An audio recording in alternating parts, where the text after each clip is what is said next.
হাল্লা করুন না যে আমি সাংবাদিক কল করতেছি। সাংবাদিক কল করতেছি। তুমি কল করো, কল করো। ও দা ইয়াতে অকমান কাজিয়া লাগিছে, আহকচোন ফটক কৈ। আমাৰ ড্ৰাইভাৰে বেছিকৈ ভাড়া লৈ আছে কৰবৰ কাৰণে। এইটো ঘাটত ঘাটত সোনকালে আহকচোন। আপুনি কিয় বহিলে?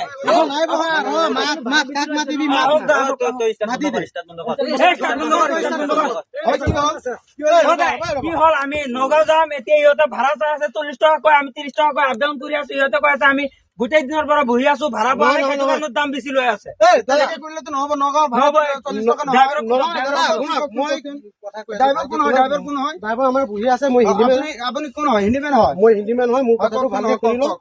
মেইন কথা হল এতিয়া আমাৰ ইয়াৰ পৰা আপোনাৰ নগাঁৱলৈ যাবলৈ ভাড়া 40 টকা।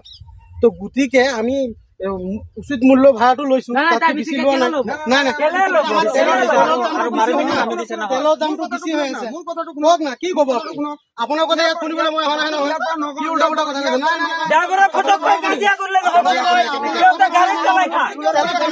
তেলৰ দামটো বাঢ়িছে না?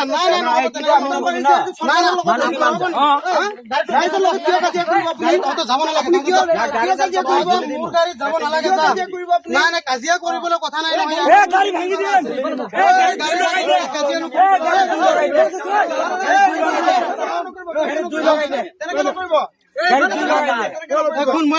অসমত এইবোৰ নচলিব। আমাৰ অসমত সদায় যিটো লিমিট সেইটোহে চলিব। নহয়, ইয়াত লিমিটৰ কথা হ'ল তেলৰ দাম বাঢ়িলে ভাড়াটো ইয়াত বাঢ়িব।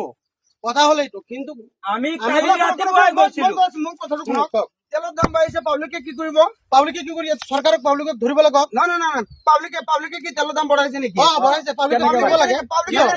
এইটো আমাৰ কথা নাই নহয়। চৰকাৰে বঢ়াইছে, আমি তেলৰ দাম বাঢ়িছে, আমি পাব্লিকৰ পৰা ল'বই লাগিব। নহয়, এইটো তোমালোকে ঘৰৰ পৰা আনি দিব নোৱাৰো নহয়। নাই, আন্দোলন কৰা না, তেনেকা কথা নহ'ব। আমি কেলে কৰিম? আপোনালোকে কৰক। চৰকাৰে তেলৰ দাম ভাড়াটো ইয়াৰ পৰা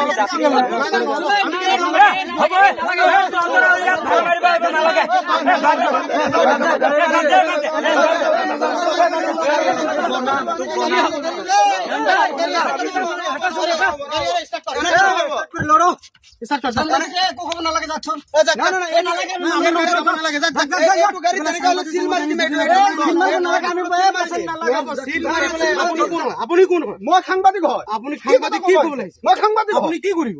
মই চব কৰিব পাৰো।